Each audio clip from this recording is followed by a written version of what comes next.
नमस्कार, मी पंडित गायकवाड आणि आपण पाहत आहात जय महाराष्ट्र, आपलं केबल नेटवर्कवरील आमचे हे न्यूज चॅनल ॲक्ट 20। आता पाहूया काही महत्त्वाच्या घडामोडी। छत्रपती शिवाजी महाराज यांनी रत्नागिरीच्या तत्कालीन सुफी संत याकूब बाबाच्या दरगासाठी 652 एकर जमीन दान दिली होती। आधीचे राजे महाराजे निजाम बादशाह यांनी गरिबांसाठी वक्फ जमिनी दिल्या, पण आताचे सरकार आणि प्रधानमंत्री नरेंद्र मोदी वक्फच्या सगळ्या जमिनी हिसकावून घेण्यासाठी कायदा करीत आहेत, असा घणाघाती आरोप एमआयएम पक्षाचे प्रमुख खासदार असदुद्दीन ओवैसी यांनी केला आहे। देशातील सगळ्या वक्फ जमिनी ताब्यात घेण्याचा आणि तो धनधानग्यांना देण्याचा भाजप सरकारचा डाव असल्याचं ते म्हणाले। शिवाजी महाराजांचं नाव घेऊन राजकारण करणाऱ्यांनी छत्रपतींची मुस्लिम समाजाच्या प्रती असलेली विचारधारा तपासून घ्यावी, असंही ते म्हणाले। हम आपसे छीन लेंगे। गवर्नमेंट ने नहीं दिया हमको, ना कांग्रेस की सरकार ने, ना जनता की सरकार ने, ना यूनाइटेड फ्रंट की सरकार ने, ना एनडीए की सरकार ने, ना यूपीए की सरकार ने, नेहरू से लेकर मोदी तक किसी वजीर आजम ने हमको वक्फ की जायदाद नहीं दी। हमारी प्रॉपर्टी है, मुसलमानों की प्रॉपर्टी है। अल्लाह के नाम पर जो वक्फ कर दी गई, इसका मालिक अल्लाह है, उसको मोदी छीनना चाहते हैं। और अफसोस मुझे इस बात का होता है कि यहां पर आप देखते हैं कि महाराष्ट्र में यहां पर शिंदे की हुकूमत है, जिसमें अजीत पवार भी हैं, बीजेपी भी है। जो शिंदे के एमपी पार्लियामेंट में खड़े होकर बोले ये कानून बनना चाहिए। अरे तुम जरा तारीख को पढ़ लेते महाराष्ट्र की। छत्रपति शिवाजी ने अपने जमाने में हजरत पीर बाबा याकूब सरवरी को रत्नागिरी में 652 एकड़ जमीन छत्रपति शिवाजी ने दी थी। और जो छत्रपति शिवाजी को का नाम लेकर अपनी सियासी रोटी सेकते हैं, तुम वक्फ की बिल की मुखालिफत कर रहे हो। 652 एकड़ छत्रपति शिवाजी ने हजरत पीर बाबा याकूब सरवरी को रत्नागिरी में दी। वहां के मुतवल्ली साहब से मैं बात किया, हमारे वकील साहब ने नंबर दिया था। उन्होंने कहा कि ओवैसी साहब मेरे पास 250 साल का रिकॉर्ड है, 250 साल का मेरे पास रिकॉर्ड है। अरे छत्रपति शिवाजी से मोहब्बत करने वालों, तुम कितने दोगले हो, तुम झूठे हो। अगर तुमको छत्रपति शिवाजी से मोहब्बत होती तो तुम मोदी के वक्फ के कानून की मुखालिफत करते, मगर तुमने सिर्फ अपने मफाद के लिए, अपनी सियासी रोटी को सेकने के लिए और अपने मुसलमानों से नफरत के लिए आपने ये काम किया। और इम्तियाज साहब मुझे भी बताया कि जब छत्रपति शिवाजी रायगढ़ में जगदेश्वरी मंदिर को बनाए तो वहां पर उन्होंने एक मस्जिद को भी बनाया। और छत्रपति शिवाजी ने मलिक रिहाई दरगाह को विशालगढ़ में उसको हाथ नहीं लगाया।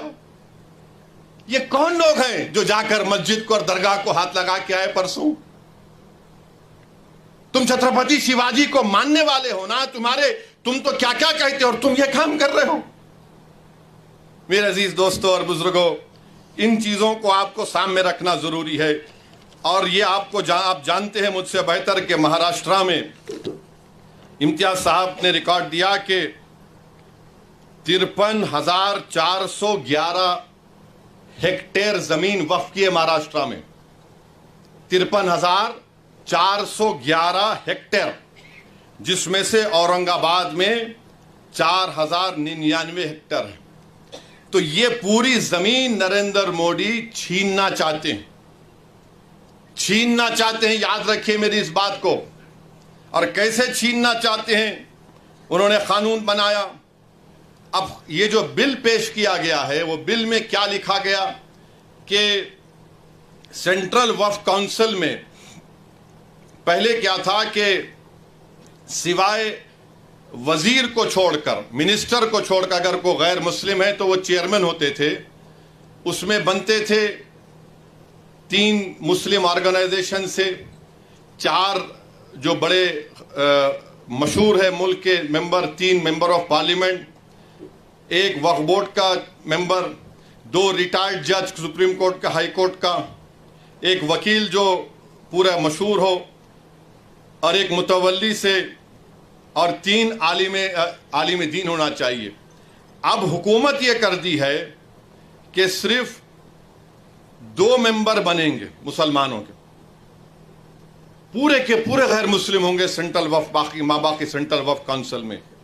फिर आप देखिए कि जो स्टेट वक्फ बोर्ड है उसमें कह दिया गया है कि स्टेट वक्फ बोर्ड में पहले इलेक्शन होता था मुतवल्ली कैटेगरी में, आपके एमएलए कैटेगरी में, एमपी कैटेगरी में, फिर हाई कोर्ट के वकलाओं मुस्लिम वकलाओं का इलेक्शन होता था। उन सबको इलेक्शन को बर्खास्त कर दिया गया और नामजद करेगी, नॉमिनेट करेगी हुकूमत। यानी पहले पूरे मुसलमान होते थे, अब सिर्फ शायद 2 या 4 रहने वाले हैं। अब उसमें भी क्या बोल रहे हैं कि एक मुतवल्ली, 2 आलिम दीन और 2 म्यूनसिपैलिटी या पंचायत के मेंबर को बीजेपी मेंबर बनाएगी। अब ये क्यों कर रहे हैं बताता हूं मैं आपको। स्टेट वक्फ बोर्ड में जब इलेक्शन खत्म हो जाएगा तो मोदी जी ये चाहते हैं कि औरंगाबाद की डिस्ट्रिक्ट कमेटी में पूरे के पूरे बीजेपी आरएसएस की जहनियत रखने वालों को मेंबर बना दिया जाए, क्योंकि जब स्टेट वक्फ बोर्ड में नॉमिनेट कर रहे तो यहां पर भी करेंगे। आप अंदाजा लगाइए कि ये आर्टिकल 14 के खिलाफ क्यों है। इसलिए है कि एक तो यह है कि जो आप कानून पढ़ेंगे काशी विश्वनाथ का, उत्तर प्रदेश में जो काशी विश्वनाथ का कानून है उसमें साफ तौर पे कह दिया गया कि काशी विश्वनाथ में कोई भी गैर हिंदू मेंबर नहीं बन सकता। काशी विश्वनाथ का कानून ये कहता है। फिर आप जाकर तमिलनाडु का कानून देख लीजिए, वो भी ये कहता है कि कोई भी मुसलमान या गैर हिंदू उसका मेंबर नहीं बन सकता। तमिलनाडु का 59 का कानून है। फिर आप आंध्र प्रदेश का सेक्शन 3(2) उसमें कहा गया है commissioner, additional commissioner, joint commissioner, बल्कि कोई काम करने वाला भी गैर हिंदू नहीं हो सकता। कर्नाटका का 97 का कानून यह कहता है कि कोई गैर हिंदू मेंबर नहीं बन सकता। ओडिशा का कानून सेक्शन 5 कहता है कि हिंदू ही बनेगा। फिर जहां जहां बीजेपी की सरकार है वहां पर उन्होंने लव जिहाद का कानून बना दिया। जहां जहां बीजेपी की सरकार है वहां पर उन्होंने कह दिया कि हरियाणा में गौ रक्षकों को पैसे दिए जाते, हरियाणा की बीजेपी की सरकार की तरफ से बंदूक के लाइसेंस उनको दिए जाते हैं। इस पस मंजर में आपको वक्फ एक्ट को देखना है। और उत्तराखंड में बीजेपी की सरकार है, वहां पर यूनिफॉर्म सिविल कोड का कानून बनाती है और वहां पर यह कहा गया कि आप निकाह नहीं कर सकते, स्पेशल मैरिज एक्ट में आप शादी करो। तो निकाह हमारे पास तो शादी निकाह से होती है, गवाह से होती है, महर देने से होती है, मगर उत्तराखंड में कुछ और बना दिया गया। तो इस पस मंजर में हमको देखना है कि बीजेपी इस मुल्क को एक हिंदू राष्ट्र बनाना चाहती है। बीजेपी सिर्फ मुसलमानों को ही निशाना बना रही। आज आप देखिए कि आज से चंद दिन पहले हाजी अशरफ अली मुनियार साहब को ट्रेन में जा रहे थे, उनको पूछा गया कि तुम्हारे पास डब्बे में क्या है, तो उन्होंने कहा भैंस का गोश्त। एक 70-75 साल के बूढ़े को ट्रेन में मारा और पीटा गया और उसके बाद उनको कहा गया कि आप कंप्लेन नहीं करना वरना तुम्हारी जान ले ली जाएगी। इम्तियाज जलील साहब ने मुझे नंबर दिया, मैं हाजी अशरफ अली मुनियार से फ़ोन पर बात किया, उनके बेटे से बात किया। मैं शुक्रगुजार हूँ इम्तियाज साहब का कि उन्होंने यहाँ से जनाब खिजर पटेल एडवोकेट को भिजाया, जो गए मुंबई को थाने गए, वहाँ पर नॉन बेलेबल सेक्शन लगवाए, उनकी बेल को कैंसिल करवाया। फिर आप देखते हैं कि एक हरियाणा में एक वाक़या हुआ, बच्चे जो है गाड़ी में जा रहे, नौजवान बच्चे कभी खाना खा के जा रहे हैं, गांव रक्षक, जिनको गांव रक्षक कहना तौहीन होगी, राक्षस कहना पड़ेगा, उन्होंने क्या किया, उन बच्चों को बोला रोको गाड़ी। तो उस गाड़ी में बैठे हुए बच्चों ने समझा कि वे हमारे कोई दोस्त हैं जिससे हमने चंद दिन पहले लड़ाई लड़ी, कहीं वो हमको रोक कर ना मारेंगे, गाड़ी भगाया उन्होंने। 30 किलोमीटर तक इन गांव राक्षसों ने उस गाड़ी का ताक़ुब किया और फायरिंग की, और फायरिंग करने में एक बच्चा की जान चले गई। और वो बच्चे की जब जान चली गई तो पुलिस उसके घर को आकर, हरियाणा की पुलिस कहती है कि देखो ये जो लोग मारे ना, ये गौ रक्षक हैं, अच्छे लोग हैं, इनसे गलती हो गई। मैं उम्मीद करता हूं कि इंशाअल्लाह ताला जिन पुलिस वालों ने कहा कि उनकी औलाद भी ऐसी मरे और कोई आकर उनसे कहे कि मारने वाला बहुत अच्छा था, तुम्हारी औलाद मर गई। अच्छा, फिर मारने के बाद ये जालिम लोग क्या कहते हैं, हमसे बहुत बड़ी गलती हुई कि हमने अपने ब्राह्मण समाज के बच्चों को गोली मार दी। अब आप बताइए, इंसान इंसान होता है, बाद में ब्राह्मण होगा, मुसलमान होगा, नहीं होगा, कुछ भी होगा। ये कहा उन्होंने इंटरव्यू में मीडिया को, हमसे बहुत बड़ी गलती हो गई। और वो गाय रक्षकों को लाइसेंस कौन दे रही है? बीजेपी की हुकूमत। फिर अमरोहा में एक स्कूल का वीडियो है, एक 8 साल का बच्चा है, अपनी मां के साथ स्कूल गया और उसकी मां के साथ जो लोग हैं वीडियो रिकॉर्ड कर रहे हैं। प्रिंसिपल कहता कि तुम्हारे बच्चे को स्कूल से निकाल दिया। अम्मा बोलती क्यों निकाले? बोले ये अपने टिफिन में गोश्त लाता है और धर्म परिवर्तन कर रहा है। कोई 8 साल का बच्चा धर्म परिवर्तन कर सकता है? और प्रिंसिपल ये कहता है कि यह बच्चा बड़े होकर मंदिरों को तोड़ेगा, बम बनाएगा। अच्छा, अब तक उस प्रिंसिपल के खिलाफ कोई एफआईआर दर्ज नहीं हुआ, कोई एफआईआर दर्ज नहीं हुआ उसके खिलाफ। अब मुझे कल मालूम हुआ हमारे अमरोहा के मंजलिस के यूनिट से, शमीम साहब से, कि इंक्वायरी ये कहा गया कि नहीं ये तो झगड़ा था फीस का। अबे फीस का झगड़ा है तो तुझे क्या, तेरी क्या जरूरत कि तू मेरे बेटे को कहे कि तू बड़ा होकर जिहादी बनेगा? तेरी क्या जरूरत तू ये कहे कि गोश्त लाकर धर्म परिवर्तन 8 साल का बच्चा करेगा? 8 साल का बच्चा कोई कर सकता है धर्म परिवर्तन? बताइए आप। ये नफरत पैदा कर दी गई है मुसलमानों की तरफ से और इसका जिम्मेदार नरेंद्र मोदी है।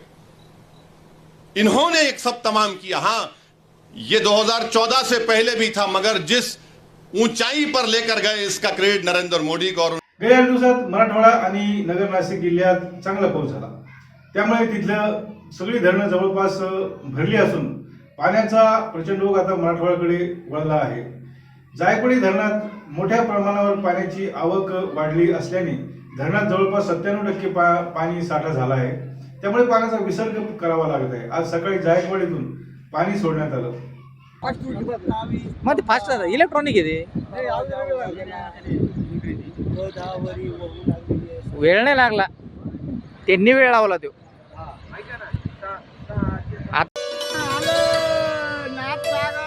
कसा गडोळ पाणी आला नाथसागर आणि सुटलेला आहे आता 1 नंबर, किती नंबरची मोरी? एक मोरी सुटली आहे।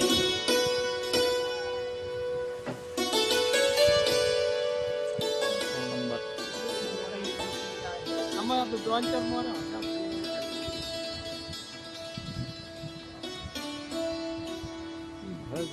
सुटले पाणी, नाथसागराचे पाणी सुटले, वाढलं बरं का आलं नाथसागरचा कसा गडोळ पाणी आला आला आला आला नाथसागर आला आणि सुटलेला आहे आता 1 नंबरची मोरी। एक मोरी सुटली आहे।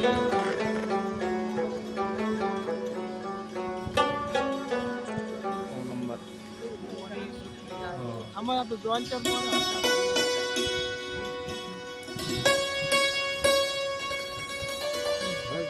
सुटले पाणी, नाथसागराचे पाणी सुटले, वाढलं बरं का गोदावरी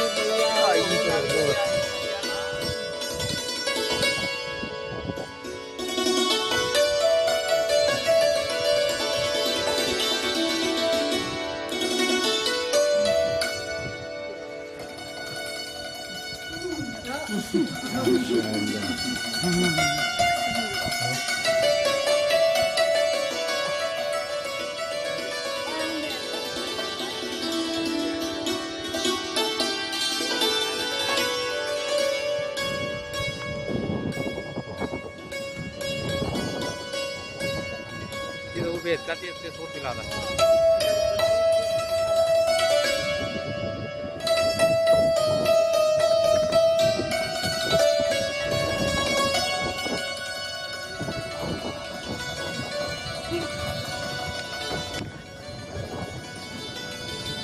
महिलांवरील अत्याचाराच्या विरोधात गुन्हेगारांना कठोर शासन करण्यात यावं ही मागणी कालभैरव प्रतिष्ठानच्या वतीनं पोलीस आयुक्तांना करण्यात आली आहे. आजकाल महिला तसेच लहान मुलींवर लैंगिक अत्याचाराच्या घटना वाढल्या असून गुन्हेगारांना पोलिसांचा धाकच उरला नाही असं दिसत आहे. म्हणून पोलिसांनी याबाबत कडक भूमिका घेऊन गुन्हेगारांमध्ये दहशत बसवावी अशी मागणी यावेळी करण्यात आली.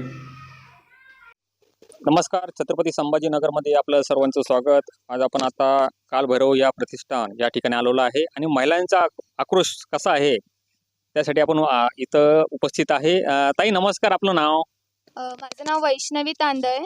आजकाल भारतामध्ये जे स्त्रियांवर अत्याचार होत आहेत त्यानिमित्त श्री कालभैरव प्रतिष्ठान छत्रपती संभाजीनगर यांनी पोलीस आयुक्तालय कार्यालयामध्ये निवेदन करणार आहे की जे गुन्हेगार आहे ज्यांनी अत्याचार केले आहेत त्यांना कठोरच्या कठोर शिक्षा व्हायला पाहिजे. ही विनंती त्या ही विनंती आहे आणि त्यांना फाशीची शिक्षा व्हायला पाहिजे. ताई आता भरपूर ठिकाणी आता सध्याला आता जतवाडा रोड जो आहे त्या ठिकाणी एक गाव आहे, त्या ठिकाणी पण सुद्धा आता पवार जे ताई आहेत त्यांनी सुद्धा पण आत्महत्या केलेली आहे. मला असं वाटतं की गुन्हेगार कोणता पण असो त्यांना फाशीची शिक्षा व्हायला पाहिजे. म्हणजे गुन्हेगार कोणताही असो, म्हणजे आता चोर असो किंवा कोणता असो, म्हणजे नेमकं काय? नाही, जे स्त्रियांवर बलात्कार आजकाल होत आहे अशा गुन्हेगारांना फाशीची शिक्षा व्हायला पाहिजे. कारण आज मी स्वतः IT मध्ये जॉब करते आणि मी पुण्याला असते. सो आजकाल स्त्रिया कुठेच सेफ फील करत नाही. रात्रीची गोष्ट, रात्र असू सकाळ असू, सगळीकडे स्त्रियांना आजकाल एक कुठतरी घबराट निर्माण झालेली आहे. त्याच्यामुळे अशा गुन्हेगारांना शिक्षा होणं हे खूप गरजेचं झालं आहे आजकाल. तेव्हा स्त्रिया बाहेर निघू शकेल आणि स्त्रियांना तेव्हा स्त्रिया बाहेर निघू शकेल आणि सन्मानाने जगू शकतील.